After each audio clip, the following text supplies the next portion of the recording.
Welcome to a football show. Hello, friends. Thursday edition here on the 440 Sports Network. He is Zach Lyons. I am Braden Gall. We got something fun for you guys today on the show. We're going to begin to sell tickets to our Sinkers-sponsored draft party. We'll have some more information for you on that coming up on the show today a little bit later on. Zach, how are you, sir? What's going on? I'm doing good. Just got done going up to the deadline to finish a article on Jackson Smith Njigba for that's why I always will probably from here on in call him JSN for stackingtheinbox.com.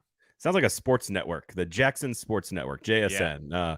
No, in fact, I think he's going to come up early and maybe often on the show today because a big part of what we're going to talk about is sort of how, with now 3 weeks out, exactly 3 weeks out to the first round of the NFL draft, how has the strategy, how has everything evolved and changed over time, and where do we feel differently about some things today strategically for the Tennessee Titans than maybe we did at the beginning of the process? I know we've already talked about it on the show a little bit, Zach, over time, that we love the idea of picking 11, and then we kind of soften on the idea of picking 11, and I might be back to enjoying picking at 11 again. I don't know exactly where we are, so we'll dive into where exactly the Titans strategy is. We've had rumors galore about them trading up. A fandom homerish sort of conversation we need to have because I'm sure you have lots of friends.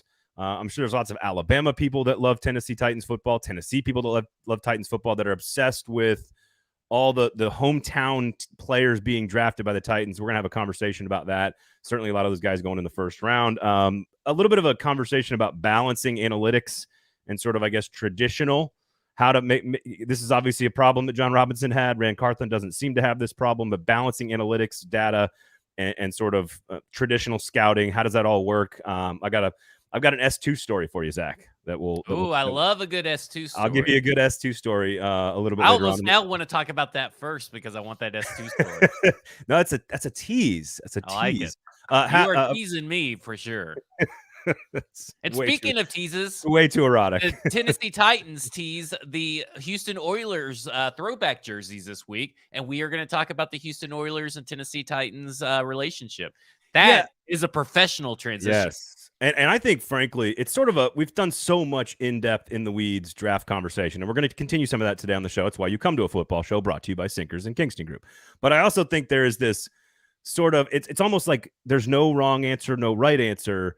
It's just what you feel as a fan about whether or not the Titans and Oilers should be linked or whether or not they should be separated. I've had some long discussions with some friends of mine in the past, so we'll get into that a little bit later on today as well. Also, we will post the link to buy tickets to the first round draft party, which, of course, Sinkers is putting on. It'll be open bar, catered by our wonderful and amazing friends at Jasper's. So we're going to have free food, free drinks. Ooh. The ticket link. All you can you're buying a ticket, so it's all you can eat and all you can drink. Yes. Right? I mean, that's the better way to put it. We can't say it's free food, free drink if people are paying for it. Yeah, that's a good. You're right. I probably shouldn't say it like that. I apologize. You're exactly right. It is. But all you can eat, all you can drink is pretty good. And hello. Yeah, exactly. And every single penny will go directly to our kids' charity here in Nashville. So ourkidscenter.com is the website. If you want to see what they do, we're going to post that link. And what we want to do is, we want to have a good time. We want to have fun.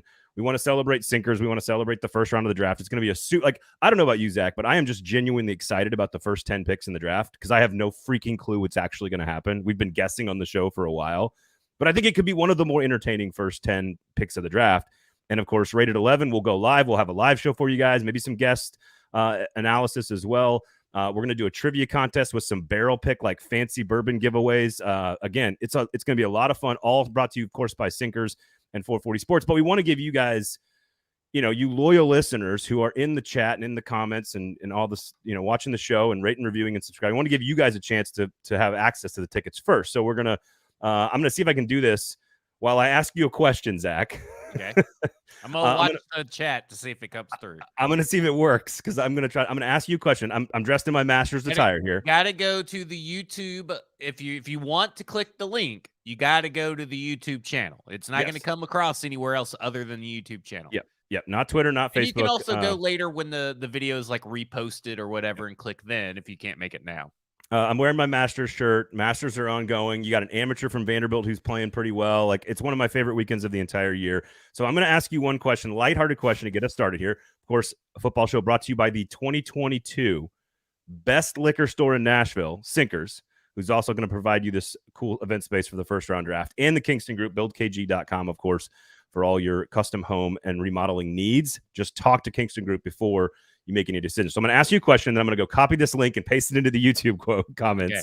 For you loyal listeners who want access to tickets, only 25 are available. Okay. So it's basically first come, first serve. Once we get to a certain number, we're done. But here's my question for you. I want you to tell me what you would serve at your Masters dinner if you were the Masters champion and you got to pick the meal. I want to know what you would serve. Okay, so I don't know all the ins and outs, but I mean, like, do I get a 3-course meal? I mean, how many courses do I get? So I would say probably if you had a specific thing that you loved, like lasagna, or whatever, like, then I can understand you picking that. I would say pick like a main protein and maybe a couple of side items that you think are like your favorite things that you'd want people to have. Okay, so I would do obviously a prime rib. Okay. Ooh. Now the highest temperature it'll be cooked at is medium rare. If you want anything other than that, you don't belong at the dinner. Okay, so that's all I'm willing to go as high as medium rare on a prime rib. Then for my side items, I would do a lobster tail, because I'm going to count that as I'm going to do a steamed lobster tail with drawn butter. Ooh, and my other side item is going to be a small petite filet, and then there you go. Let's get it rolling. So, all right. So, small petite filet, lobster tail. I'm not, and a prime rib. And a prime rib. I'm not sure. I don't think any of that counts as a side item. Why not? It's a but small I'll take it. Filet. What you do with the little filet? By the way, filet is the most overrated piece of steak. Oh my god.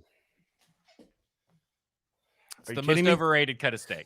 Look, I will acknowledge. You never get enough. Now, listen, a bone-in filet is where if you have a bone-in filet on your menu, I'm likely going to order it because it's usually bigger than the normal fillets offered. The problem is these little baby fillets are for people on diets. That's who they're for. Well, I would call an 8-ounce filet like I don't want to die of a heart attack. That is a side item. I don't want to die of a heart attack diet. So I don't order much more than an 8 or a 10-ounce filet, but that is all I need. But that would be worth it. It's not worth it for the price. But I want filet. I want a filet. I'm with you. I want a filet. I think it's the best cut of meat by far. Some people like marble. Some people like a little fat in their meat, and that's fine too. But I'm a filet guy. I also like the filet of the ocean. Scallops. Give me 3 U11 diver scallops next to the filet.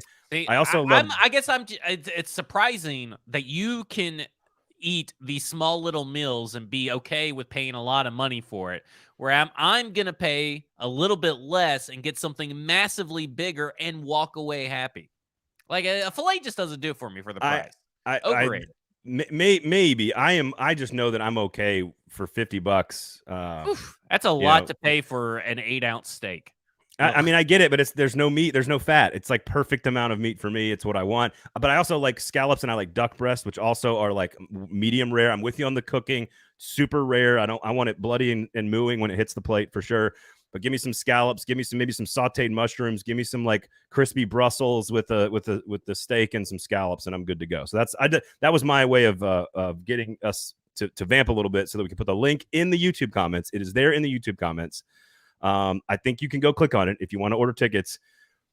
Let's like limit it to like 2 per person here, okay? And $40 to get in. All you can eat, all you can drink, and we're gonna do some really cool giveaways and have a lot of fun. Thanks, of course, all of this courtesy to Sinkers, catered by Jaspers as well. Football show brought to you by Kingston Group. Okay, what's changed, Zach? 3 weeks out. What's the biggest changes for you in terms of how the Titans' strategy has evolved from the beginning of this draft process back in mid-January through the Super Bowl, through the Combine, now that we're less than a month away? What has changed for you strategically? We've talked about basically every strategy. I know F Words Pod just went through a bunch of these as well. We've kind of covered every single one. What has changed for you? For me, it's centers around 2 different players, and it centers around Anthony Richardson and JSN. And at this point, I've said that the wide receiver depth is really good. You could probably pass on a wide receiver at number 11. There's not really good value. And I've said I'd be hesitant to move up, even if it's their guy, because of the risk and the reward to go up to number 3 if it's Anthony Richardson. That's all changed. Throw it out the window. It's all changed. Because the more I watch, the more I research, the more I look at everything, they're just too good to pass up. Like, I truly feel that and Benjamin Solak is going to he has more resources to do what I would have loved to have done, and that is chart every throw. And with the resources at the Ringer, he has charted every throw for Anthony Richardson, and he released today that it will be out later at the Ringer, and he said, draft Anthony Richardson at number 1. And I fully believe that there is a greater than average, a great possibility that Anthony Richardson is drafted number 1 overall. Let's think about this real quick, okay? I know that sounds crazy, but Frank Reich, out of every quarterback that has started for Frank Reich, he's only had 4 games where the quarterback that started that game is under 6'4". Anthony Richardson is the only quarterback. Well, I think Will Levis is too, but Will Levis isn't a real quarterback. Anthony Richardson is the only top 3 quarterback that is over 6'4". He's super athletic. He's like Cam Newton, and we know that Dave Tepper and the ownership there and the general manager and everything love Cam Newton. He is that guy going number 1 overall. And doesn't that kind of make sense on why he came out of college? Because he was told, hey, you're going to be like a top 2, top 3 draft pick, not quarterback, draft pick. So this will be the 4th show in a row in which I've predicted that Anthony Richardson will go number 1 overall. I think we said it back in the very, very beginning. I want to go, and I agree with everything you're saying. I think Anthony Richardson's ceiling is higher than everybody's. His skill set is higher than everybody's. He just needs some experience. He needs somebody that's got a good quarterback mind, a good offensive schematic mind to sort of put him in the right positions to succeed, because he physically can do things that no one else can do. And that has always been, I've been saying this since he was a backup at Florida for 2 years in college. I think he's the number 1 overall pick, in my opinion. That's just a guess. I mean, we're obviously guessing, and we're talking about, and even in the next 3 weeks, Zach, obviously things could change and evolve. I'm going to the Titans and sitting at 11. Here's how I think one of the players, and I was on in, I think I do this every year in like Charlotte, I think, ironically, actually, with considering who's the number 1 pick. But we do sort of they do a around the country hometown mock draft where they get somebody on from every team that kind of covers every team. And you go on and you don't know who's been picked like the 5 spots ahead of you. They tell you right before you go on the air, like as you're going on the air, they say, here's who's been picked. And I did the Titans yesterday for this station, and they kind of rattled off, like Skoronski went 10, like Paris Johnson was number 9, Jalen Carter was off the board, Will Anderson was off the board, Christian Gonzalez was off the board, the 3 quarterbacks were off the board, might have been one more in there, Tyree Wilson I think was off the board. And I was sitting there thinking about it. You're kind of on the spot the way a team is, and I kind of said, you know what? My first pick is to trade back. I'm very pro trade back. And I think Carthon has shown in the past in organizations, both with the Rams and the Niners, that he's willing to make big moves, especially up. But I think that my first pick is choose trade back. But if they are on the clock at number 11 and Johnson's not there and they don't like Skoronski and maybe the corner they love is not there and the quarterbacks aren't there, it is Jackson Smith and Jigba. Let me tell you something. I don't care. Peter Skoronski and Paris Johnson are there. You draft Jackson Smith. It is because here's how I've come around on this. He is going to play in the NFL for 10 years.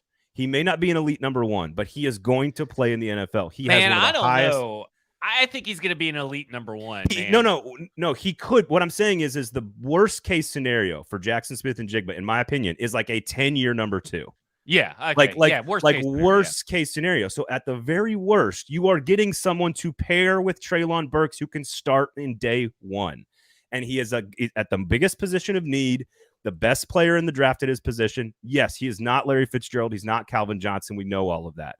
But I was on the clock with these guys on the radio, and I go, it's Jackson Smith and Jigba. He's the safest, best pick that gives you what you need right now today, that makes you better, and has probably one of the highest floors of anybody in the draft. Like I am so with you. Like we talked about it. We basically took the JSN hype train because there was already a hype train for JSN Tennessee. And on Football and Other Efforts yesterday, we poured rocket fuel into it, and that train has fucking lifted off and is passing Uranus as we're talking about all this. And at this point, don't overthink it. As fans, as media, as the Titans front office, there's no one needs to overthink it. Wide receiver 1, year 1, week 1, day 1, hour 1, wide receiver 1.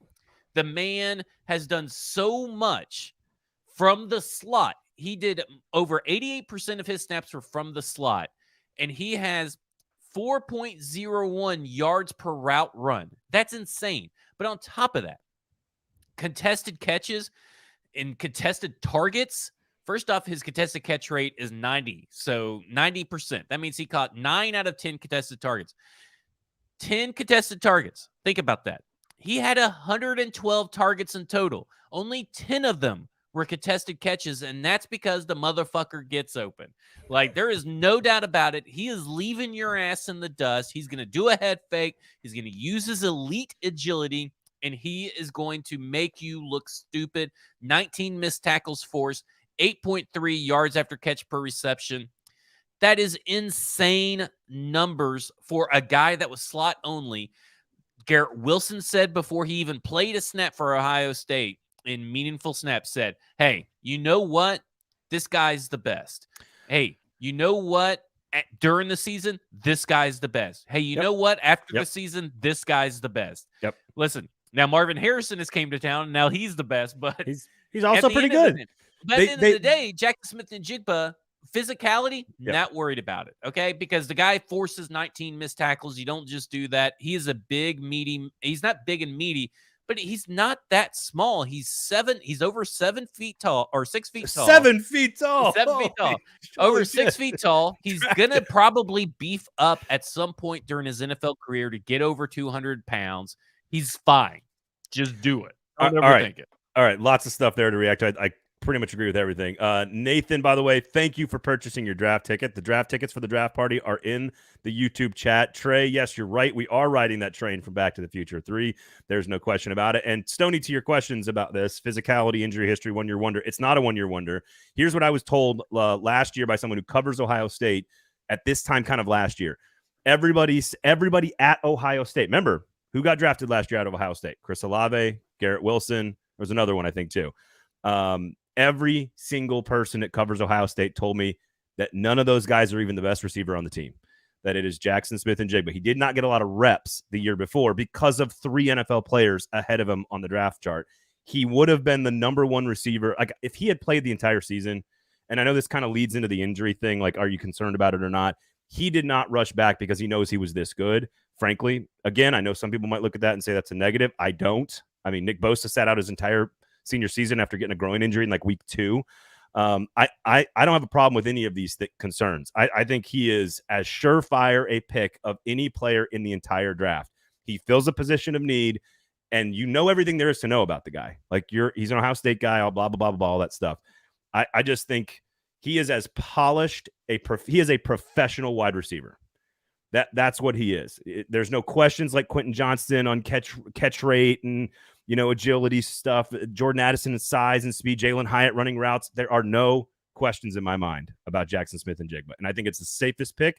And if the worst case scenario for the Tennessee Titans is that they pick at 11 and take a potential starting receiver that packages with Treylon Burks, you're going to be a starter on day 1, in my opinion. Barring injury, he'd be a starter day 1. So my biggest switch is like to take the receiver at 11. That is sort of my biggest switch, and I'm kind of surprised you came with me on that train. Yeah, I'm with you. To be honest, even if, let me say this, if Anthony Richardson even fell down to 11, I think I still would go Jackson Smith-Njigba. And I know that sounds crazy, but if he fell down to 11, then everything was just smoke because someone would have traded up for him for 11. I feel like. I think your logic on that is very sound. I think if he's at 11, I would take Anthony Richardson. I would take the risk. Yeah. I just think it's too. I wouldn't really be disappointed, I guess, but It's too valuable to me. So look, there's a lot of things that have changed over time with this draft class. The corners look better. That we know the defensive end is very deep. Outside linebacker is very deep. Will Levis has fallen. Anthony Richardson's gone up. Like things have changed and evolved, and things could still change and evolve over the course of the next 3 weeks. But literally, like yesterday was the first time I was like, I think they should take a wide receiver and take the best one and take the guy who's got very little downside. And I said it on air, and I was like, we're gonna have to talk about this tomorrow on the show.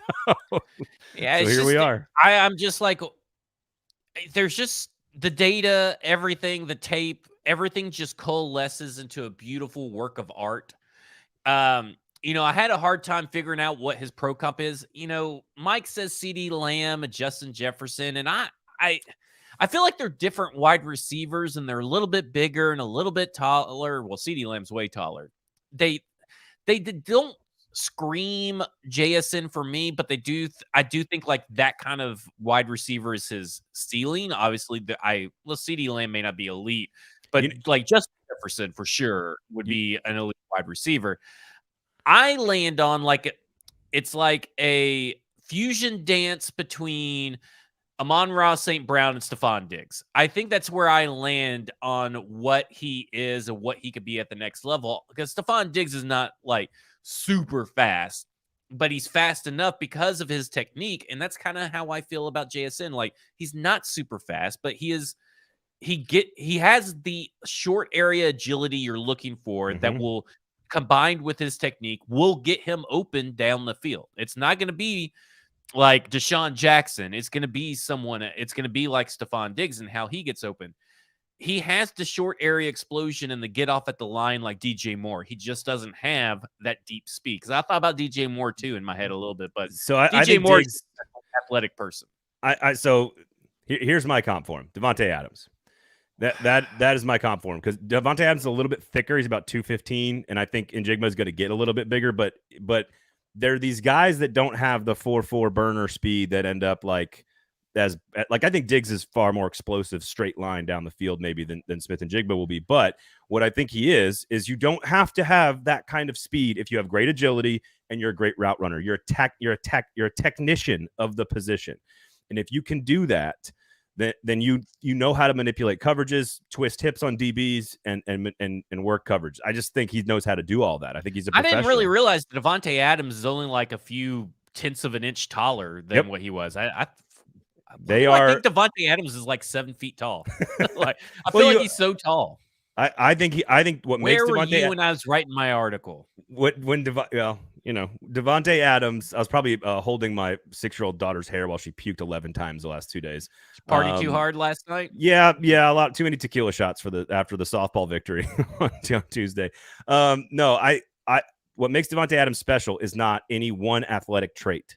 It is his elite footwork. It is its intuition, its knowledge of the game, its incredible route running. This Jackson Smith-Njigba knows how to play the position like that.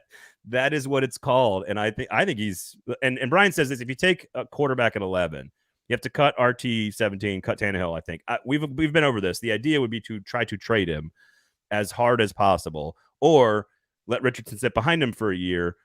Or then if you think you really need that $17 million, then you can cut him and make a little bit of money on the cap. So Titanic says JSN in round 1, Tyler Scott in round 2.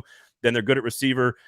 Phillips and NWI can fill in as needed, and then the tight end in the 3rd round. Are there any other positions, Titanic, on the field? Like, you can't just take 3 pass catchers with your first 3 draft picks. You don't even have a 4th rounder. You'd be okay with I would not be okay with Tyler Scott in round 1. In fact, no, he said round 2. Well, yeah, sorry, that's what I meant. Round 2. Okay. In fact, I think he's gonna. I think there is a better than average chance that Tyler Scott could be there in round 4 or 5. Oh, wow. I don't know if he's going to go round 3. If you really think about it, and I wrote about today on stackingtheinbox.com in the JSN piece, is that Tyler Lockett went in the 3rd round. Tyler Lockett had amazing stats compared to Tyler Scott, and they are a similar player everywhere else. Size matters, and we'll talk about it. I mean, this kind of leads into the next subject of NFL draft analytics. Size matters. under 5'10" wide receivers, and this goes all the way. I'm just gonna go ahead and switch the subject here. Well, I want to hear what you have to say, but I also have a couple questions in the comments that I want to get to. So what do you want to do first? You want to do? Let's do the comments, but Okay. I'll talk about why I'm out on Tyler Scott in round 2. Wow, you were all in on Scott. That's interesting. I'm okay, still so all in, but I've always been all in on Scott at round 3 at the max. right. Okay. Now I'm a little iffy. Brian Spivey says you have to go offensive lineman in the second round if you take Jackson Smith and Jigba in the first round. I tend to agree with that because you can get your left guard. There's lots of really good centers and guards, potentially combo players that you could play left guard or backup Brewer there in the second round. I got no problem with that. Or Darnell Washington. Third round with the offensive line. The offensive line class is very deep because the Titans technically only need a guard. That is the high priority on the offensive line thing. So if you pass on the offensive tackle, which is fine to do, you pick up the guards, and there's a lot of guards out there with a lot of speed and agility. Yes. So Trey says, is there anybody and I just moved up there. Is anybody aside from if CJ or Bryce outside of them that could fall and you still who would you pass on? I guess what he's asking is is there anyone aside from CJ or Bryce that could fall and you not take in Jigba? I guess is Bryce. Jalen Carter. If CJ Stroud falls, because of what I know about the S2 scores, if CJ Stroud falls, I'm passing. Give me JSN. Wow, holy smokes. To me, that's when a quarterback like that falls, the NFL is telling you something. Quarterback needy teams are telling you something because a quarterback, what we've been told about CJ Stroud, Bryce Young, Will Levis, Anthony Richardson is that they're all going in the top 10. Quarterback teams will trade up if one of them falls. And if they're sitting there at 11 and it's CJ Stroud, Bryce Young's the only one that's going to fall in my mind where you go and take him because he's falling because of his obvious frame size. Everybody else is falling for a different reason. I agree with you, but I would say the 3 quarterbacks and Will Anderson. Those would be the 4 that I would take ahead of Jackson Smith and Jigba. To answer Trey's question. Will Anderson would be that'd be tough. That I would take the defensive pass rusher. Yeah. And so I think that's tough though. Well, that'd be a tough choice. That's like a full 15-minute time limit choice and discussion you have in the war room. Yes, you do. All right. So we, of course, are brought to you. A reminder of our amazing sponsors, the Kingston Group Sinkers, Kingston Group, buildkg.com. You guys know the name. Just remember the name. If you got to make any big decisions about your house, my buddies have to go through some renovations right now. We did it on our house. We added a carport, and I'm not talking about like a regular old carport. We're talking about a Kingston Group carport. So buildkg.com. People, you can trust them, locally owned, award-winning here in Nashville for over a decade. And then, of course, Sinkers, who are putting on this killer draft party. You've got the link is in the YouTube chat, so make sure you go check out the link just for you loyal listeners. If you want to come hang out with them, the proceeds will go to benefit our kids' charity. Sinkers got this cool event spot right there, the #1 best liquor store in Nashville, the defending champs by the Nashville scene in 2022. They are putting on this really cool event for us. We got full catering. Jasper's is going to be a part of the food, open bar. Again, all the money goes to charity. Zach's going to be there. You can hang out with Zach, get his autograph. He's going to be there. So it's going to be a lot of fun. Autographs. Only 25 tickets I think we're going to sell. Again, all the money for charity. So go check out the link, buy your tickets, come hang out with us on draft night. We got some cool plans for some trivia. If you can guess the top 10 picks right, we got some cool bourbon to give away. So we got a lot of cool stuff. So make sure you check out Sinkers in East Nashville and Bluegrass, of course, up in Hendersonville. Sign up for the in crowd. I got an email today saying, if you'd like this barrel pick, this very special bourbon, please respond yes, because I'm in the crowd. Because I signed up and everything. So we know there's going to be a possible certain giveaway coming around summertime that people need to turn on their notifications for, not only Football Under the Efforts, but a football show, to make sure you know when that contest starts. You are the very exclusive winner for that particular contest. Oh, heck yeah, it is. And it's going to be awesome. If we don't get to partake in the contest ourselves, I'll be very disappointed. Will you steal one of our listeners' spots on said contest? Yeah. Oh, there'll be some flat tires or something. Oh, yeah. Somebody won't make it there in time. No, it's going to be seriously. The Sinkers has got a lot of cool stuff planned. We got a lot of cool stuff planned for you guys with them. Football and other F words as well with Bluegrass. So we got a lot of cool stuff. So stay tuned. All right. So let's get into the weight you were talking about, basically, in terms of, and I've got an S2 story. We've got some fandom homerism conversation and then an Oilers Titans debate here too. So let's keep it moving here. But balancing sort of the metrics, data, Yeah. analytics, all this stuff. It's hard because you look at these metrics. You know, I talked about Peter Skoronski and his short arms. Like his likelihood of succeeding as a tackle, very, very low, right? Guard, really great, but low. But his tape is so exceptional at tackle. And then you look at a guy like Tyler Scott, who has really good tape. And even a bigger concern in the height range is Josh Downs, who is under 5'9", 171 pounds. He does not play like it. His tape is spectacular, amazing. Yeah. Yep. But in the NFL size is king. And the NFL has shown that there is zero sub 5'8" wide receivers or sub 5'9" wide receivers that have ever succeeded in the NFL. And here's why. Your average cornerback is 5'11". That is an insane amount of height difference. I know it doesn't sound right. And listen, I am a short man. I hate being discriminated because of my height. And it's just a game of inches. When people talk about it being a game of inches in the NFL, this is what they mean besides just that, because Josh Downs got spectacular tape, but you cannot tell me. And by the way, he's got zero top 30 visits lined up. And we're this late in the draft, by the way. Yeah, it's not a good sign. Not a good. See, that's what I thought. And then people are like, and someone said, well, they're just too comfortable with him. No, I don't feel like we've never heard this news since I've been covering the draft as much as I have been, that nobody's getting a top 30 visit. And now we've heard of people like basically a team drafts someone. They're like, oh yeah, we did a top 30 visit, but this is like actively coming out and someone is saying there are no top 30 visits. And that's really weird, but size is king. And I just can't get on board with Josh Downs as a Tennessee Titan. And that's why Tyler Scott, I think, will fall. Because if Josh Downs is going to fall, that means Tyler Scott's going to fall. Because Josh Downs is technically a better wide receiver than Tyler Scott. And Tyler Scott reminds me of Darnell Mooney on tape and Tyler Lockett in size and athletic ability. And you're talking about a third-round pick of Tyler Lockett, a fifth-round pick, and Darnell Mooney. I just think that he's going to fall a lot.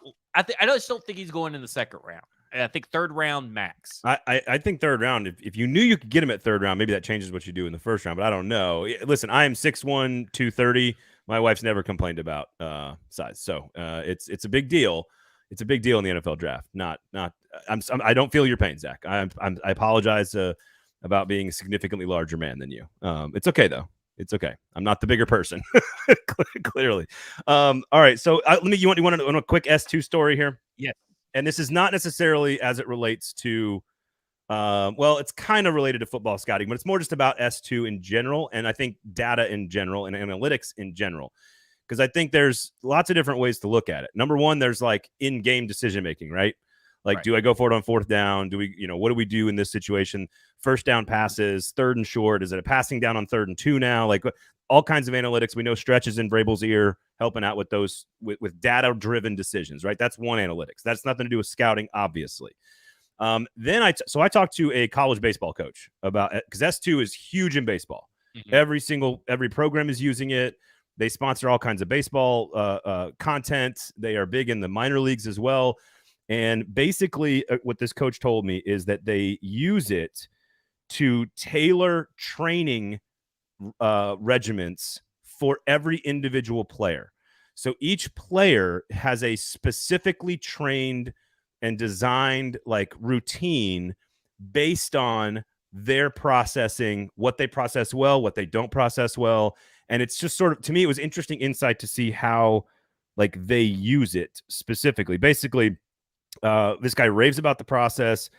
They diagnose a player's decision-making, strengths and weaknesses, and then S2 helps the coach create a drill package for those issues. And people rave about it. Like these guys are like, it's one of the best things that helps with me. So I'm curious.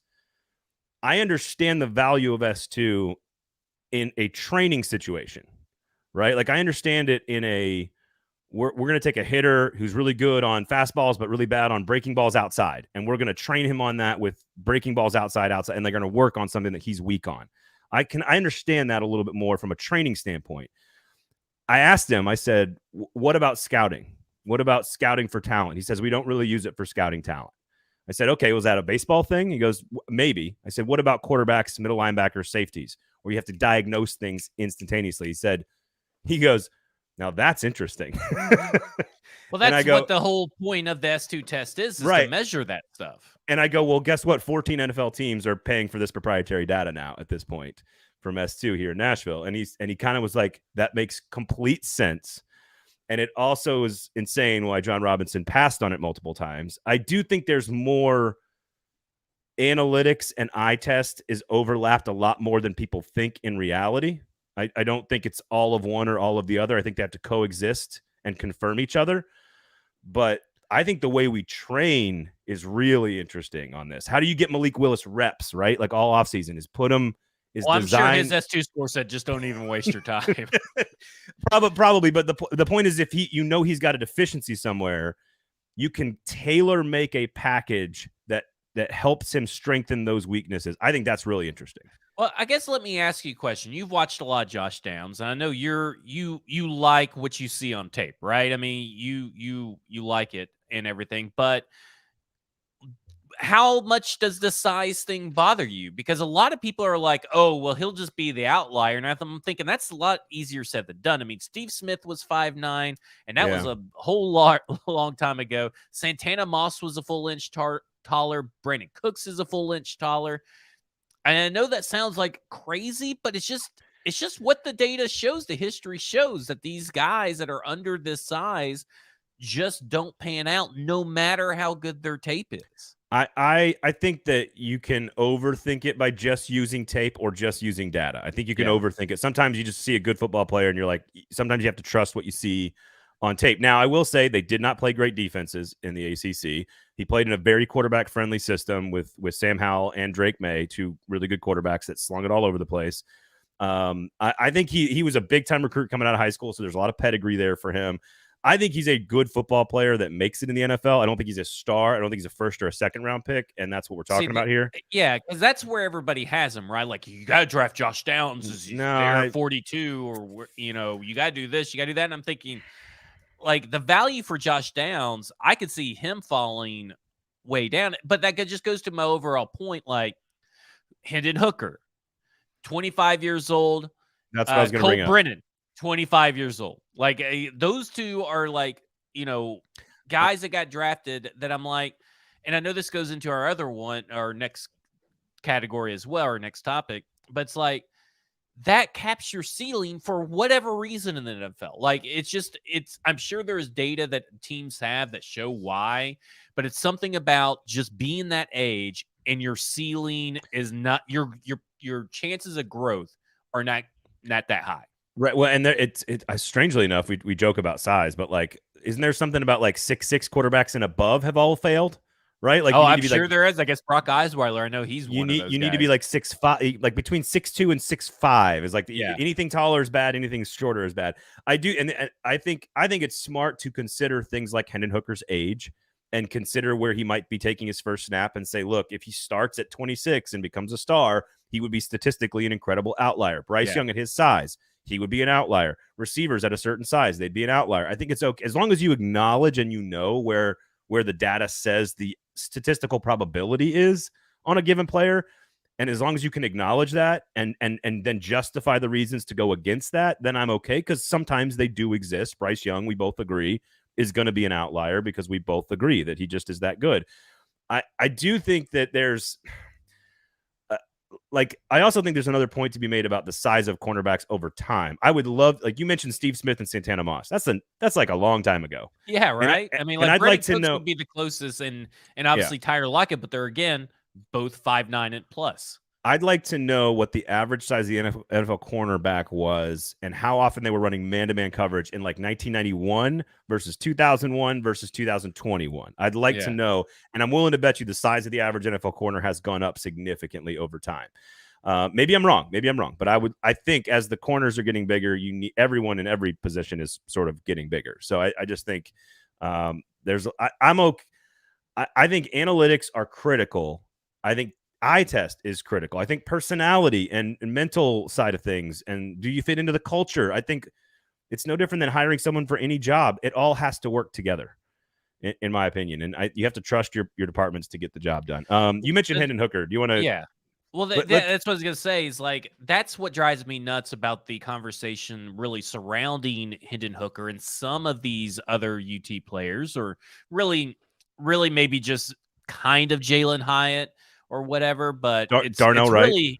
really Hendon Hooker, and the fact that all Titans fans have done over the last 3 or 4 years, me included, is complain and request and demand more analytics. And as soon as you present a fan base with actual analytics, they're like, well, that doesn't matter because Kirby Smart, he said he was scared of Hendon Hooker. Oh my gosh, you can't be that bad if you put 52 up on Alabama's defense. Like, you guys got to volunteer accent. Yeah, you guys got to make sure awesome. that you take off the goggles. It's why UT fans are like, well, listen, I watched Anthony Richardson. He threw 14 straight incompletions against Florida State. Not all incompletions are created equally, and all that kind of stuff. I mean, we got to, just because you watch it in real time doesn't mean you understand what actually happened in real time. So my favorite story of all this, because I think you're right. Look, it is very natural for fans of a college football team. I have a lot of friends who are Tennessee Volunteers fans and Tennessee Titans fans, and there's a lot of Alabama fans that are Tennessee Titans fans. It is very rational. My father is a Green Bay Packers fan and a diehard Wisconsin Badger fan. Like, he loved Mark Tauscher. You know what I mean? like there are certain, it's okay for fans to love one of their favorite players to play on both of their favorite teams. It's totally makes sense. No one's saying it doesn't. But my favorite story ever about this is Pete Carroll, the guy who recruited Taylor Mays to USC, coached Taylor Mays at USC for 3 years, one of the best safeties in America. He gets the job in Seattle in 2010. He is his very first draft. The Seattle Seahawks are in desperate need of a safety. Taylor Mays is graded out as a top 10 prospect, and they're on the clock in the middle of the first round. And Pete Carroll, the man who sat in Taylor Mays' living room with his parents and said, come play for me, I will take care of your son, passed on Taylor Mays to take Earl Thomas from Texas because he was the better player. And that is that is the most objective you can possibly be, is passing on one of your own players that you recruited and developed for the other guy because you know he's better for your team in the long run. And it was the right decision by Pete Carroll. If you do not draft a quarterback of Bryce Young, CJ Stroud, or Anthony Richardson in the first round, the Tennessee Titans should not draft a quarterback at all until the 6th or 7th round. I don't want to see in the 6th or 7th. Take a kicker, damn it. Yeah. Listen, to be honest, that's the ceiling to draft a quarterback. They should not draft a quarterback. And that includes if Hendon Hooker is there in the 2nd round, if Hendon Hooker's there in the 3rd round, very unlikely. Do not draft a quarterback. You have other needs other than to gamble on what the analytics tell you is going to be a limited quarterback for the rest of his career. So of all the names that Alabama or Tennessee homers could want in this situation, it is. I mean, maybe you trade back and maybe like Brian Branch is in the mix. If you cut Kevin Byard, I don't know, for Bama fans, Darnell Wright's the only one that makes any sense to me at probably like in that 18 to 22 range. I don't want him at 11. I'd rather have Jackson Smith and Jigba. So I think I could talk myself into a Jalen Hyatt trade back scenario, because I do think like the only concern that I have particularly with Jalen Hyatt is not his route tree, it's not his speed or his athletic ability, durability, frame size, whatever. I am extremely concerned that he does not have a lot of reps against press man coverage. So we have no clue how he will translate to the next level. My preferred scenario out of all these UT players is waiting as long as you can. If Cedric Tillman is there in the third round, draft Cedric Tillman. The only UT player I like Cedric Tillman more than Hyatt. I think he's the better player than Hyatt. He came into the season as the better player than Hyatt. He's a bigger, more polished receiver that is asked to do more stuff. And if he's there at 41, I could be talked into it. Yeah, I could be talked into Cedric Tillman at 41. You could talk me into Cedric Tillman. I'd prefer the third round or a trade back scenario or something like that. But sure. You can't convince me right now, or at least it would be very hard. It would take a lot of alcohol, maybe a lot of prime rib, no fillets. Convince me. Got the meat that, sweat. Cedric Tillman's not going to have the better career than Jalen Hyatt. I think Cedric Tillman's a better player. I think he is too. Why are we agreeing on everything? This is ridiculous. Because we are smart people. We didn't plan this, by the way. No. We're even wearing the same color, close to the same color shirt. It's Masters Day, and it was baby. funny is that me and Mike on the YouTube show for Football and Other Efforts also wore similarly colored shirts, which is just crazy. It's all part of the plan, man. Branding, strategy, Sinkers, Kingston Group. Go check out 2 locally owned businesses that sponsored this show so that you get high quality content, fed right into your ear holes. Check out the YouTube link there. We put it in the YouTube chat. You want to buy tickets for our draft party, first round, Thursday night, April 27th. Doors 6:30. Catered by Jasper's. Open bar. Zach's going to be there. Who knows how many drinks I'll let him have / enjoy myself. We shall see. I will sneak drinks if I ever get stopped. Here's the thing. We'll go on the clock when the Titans are on the clock. Let's just hope they don't trade back for our purposes. I'm a professional. I could do it. I know you could. We'll see what happens. I'll be beer only, unless there's martini. If there's martinis, I'll be martini. You're not gin, are you? You don't do no, gin. I'm a vodka martini. Okay, good. Tito's vodka. I'm assuming that they're probably like tied with Sinkers in some level. So I'm Tito's vodka, extra dirty. I want like Lindsay Lohan, dirty porn star. Dirty martinis. I want Margot Robbie and Wolf of Wall Street dirty martini. There you go. That's what I want. It's not the classy way to drink martinis, but it's the fun way to drink martinis. Dirty. Couple olives up, please. Ice cold, shaken, not stirred. Yep. Vodka. You know that Tito's vodka is the #1 selling liquor in the entire country. Do you know that? It's funny. Okay, so there's a little side story. Gin sucks. Gin sucks, Trey. Gin's terrible. I've never had I've had gin cocktails like mixed in, but I've never had like gin straight up. So I can't speak on it. I can't do it. I tried during the pandemic. It was a bad night. But funny story. So back in probably 2008 or 9, before Tito's really has taken off, we're doing a bachelor's party and we're at the Southern Steakhouse and Oyster downtown Nashville. And one of the guys in our group just keeps going on. And everywhere we go, Tito's this, Tito's that, Tito's.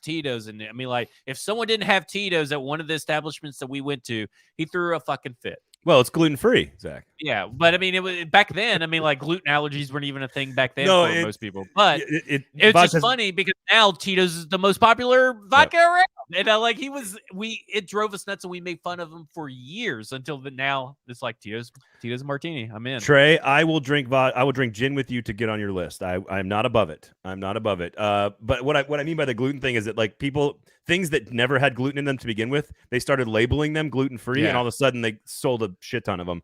And it's how Tito's skyrocketed. It's also pretty good vodka, which of course you can buy at Sinkers, or you can have it delivered to your house. Uber Eats, search Sinkers.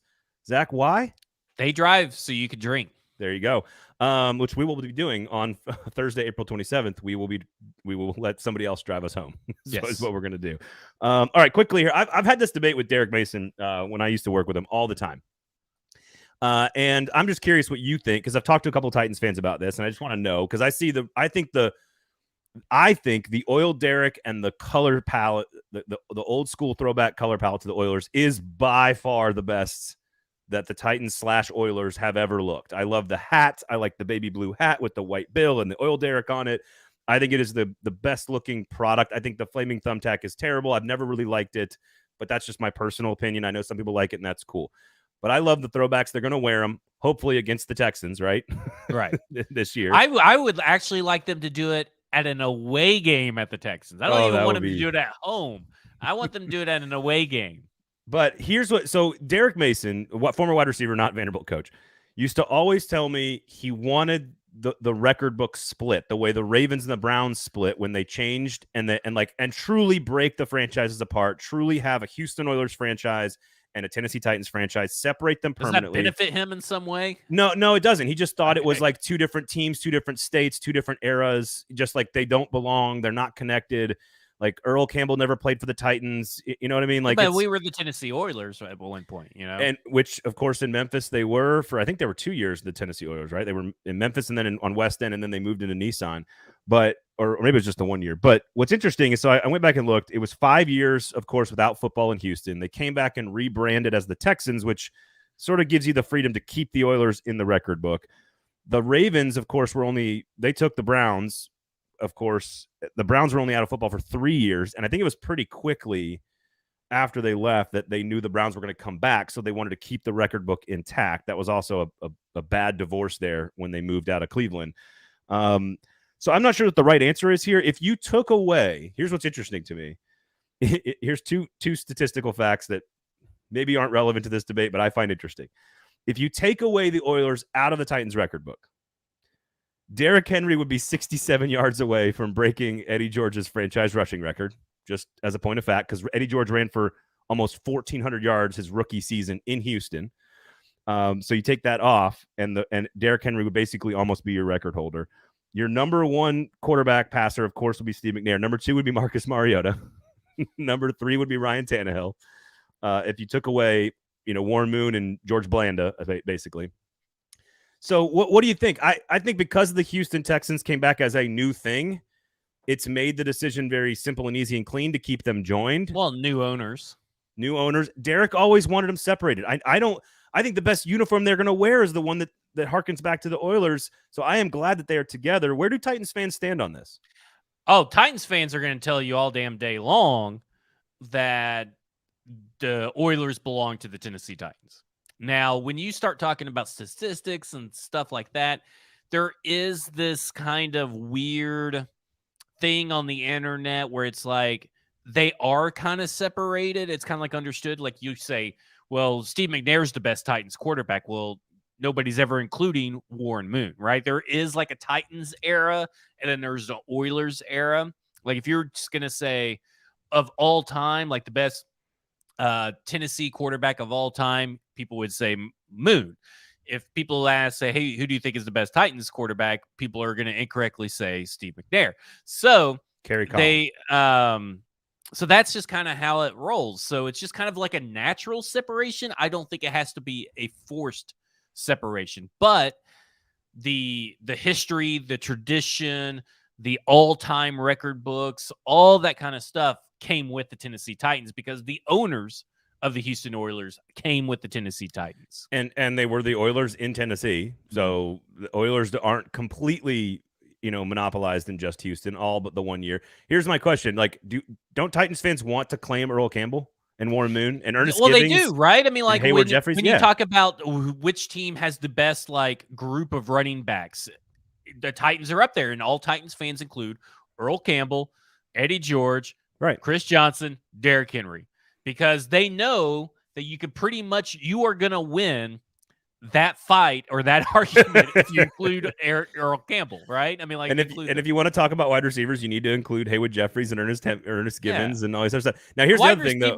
Like a little slighted, like it's Ernest Givens, and that's pretty much it. From like Ravens fans don't claim Bernie Kosar and Ernest Biner. A lot of people named Ernest in the 80s, by the way. Yeah, tons of Ernests out there. Too many fucking Ernests. But again, different owners. It is different ownership. When you move to a different city, there is different ownership that's done. And remember, they left in the middle of the night, so that's also another thing.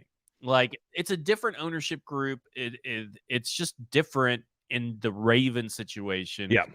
And the Brown situation. I don't think it's as clear cut and dry with the Tennessee Titans and the Houston Oilers.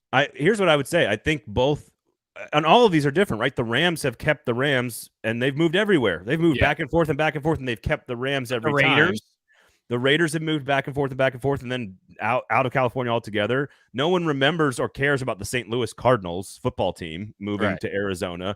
But maybe, I don't know, like the Cardinals and Rams both were in St. Louis. The Colt, of course, Baltimore is also tied to the Colts. Johnny Unitas. Baltimore people still claim Johnny Unitas, but he's really a Colt record holder. And really, Colts people also hold or try to claim 29. The thing is, you never really hear, and maybe we're just not in tune with what Texans radio conversation is, but the only time they bring up the Oilers is so they can wear the jerseys. They don't ever, I never heard a Texans fan come in and say anything about Warren Moon. Like Warren Moon, it does not feel like he is a Texans record holder. And then if you look at all the stat books and reference books at Texans leading passer, guess who's not on there? Warren Moon. Well, let me ask you, just so I can clarify, just so I'm clear on this. When Cleveland left for Baltimore, they sold the team to somebody different? Yeah, I believe the whole ownership went with the Ravens, right? Right, but that would be the same as the Titans then, because then the whole ownership. But they went left with in the the middle Oilers. of the night. Like, this is a middle of the night. Like, so you basically, your wife's asleep, and you decided, I'm going to go live with my mistress and have a second family, and I am leaving in the middle of the night and packing out and sneaking out the window. I mean, the Tennessee Titans, the Houston Oilers and Tennessee Titans, they tried to stay in Houston for as long as they could until Houston said, bye-bye. We're not. We don't want you anymore. Right. No, I totally. And St. Louis had. I just feel like there's a different. Like what I'm saying is there's a different segregation of how it went down. So there's a little bit different vitriol involved in that. No like question. You're cutting the cord. No question. And I think it was pretty quickly that Cleveland said, we're going to bring the Browns back. And the NFL was like, wait a second, this is a huge mistake. We need the Browns in the NFL. Yeah. Nobody was like, wait a second. We need to have the Oilers back in Houston. It was, we're going to put a team back there, but it needs to be a different team. Again, also sort of stealing a name that is actually the Kansas City Chiefs, because the Kansas City Chiefs used to be the Dallas Texans, who are now the Dallas Cowboys, and the Dallas Texans moved to Kansas City. So do they claim Dallas Texans football? Do the Houston Texans claim Dallas Texans football? Like it's very weird how it kind of changes with each organization and each situation. I just think that as a fan of the team, it makes the team look better is not the right word, but like you said, I would prefer to claim 10,009 yards for Eddie George and Earl Campbell and Warren Moon and the history of the uniforms and the logos. In fact, I think many of you guys have commented on this. I think Trey and Titanic and a lot of you guys, they need to work it more into if new stadium, new uniforms need to have more of the history worked into it. If we're going to keep them together as two franchises and the Titans are going to own the record book of the Oilers, then you have the freedom to work the Oilers shit back into the equation. Right. Right. So I don't know. I just was curious what fans think about that. Like if the Texans like made some play and gave them, how about this? If the Texans are willing to put up $500 million for the stadium, do they get to buy the history rights for the Oilers back to the Houston Texans? Make them pay for everything the city would have to pay, the city of Nashville. 1.2? So for 1.2, every taxpayer dollar of Nashville's off the hook. Yes. By the way, we didn't talk about this, but the stadium vote did get pushed off. It did not sail through the way the council was supposed to sail through in the second vote. It actually got delayed. But $1.2 billion, Houston Texans, you can have all the Oilers history. And Derrick Henry is 67 yards away from breaking the franchise record for rushing. And Marcus Mariota is the second most prolific passer in franchise history. Yep, you can have it. There you go. All right, that just about does it, folks. Have a great weekend. Enjoy the Masters. You've got a link in the YouTube comments there to purchase tickets. They will go fast. It will be. It will. There's not a lot of space, but it's going to be an awesome night. Of course, brought to you by Sinkers. Jaspers is going to cater it, so shout out to them. Of course, the Kingston Group, our wonderful and amazing sponsor here on the show. BuildKG.com. Make sure you check them out as well. Zach, how much golf are we watching the next 3 days? You're watching a lot of golf. A lot of golf, boys. It'll be on the TV. A lot of golf. I've got golf on 2 different channels right now, above me right now. I can't wait. Hopefully the rain holds off. Yes. Otherwise, all you guys, thanks for hanging out. We'll see you guys on draft night. We'll talk to you on Monday. Have a great weekend, everybody. This has been a football show.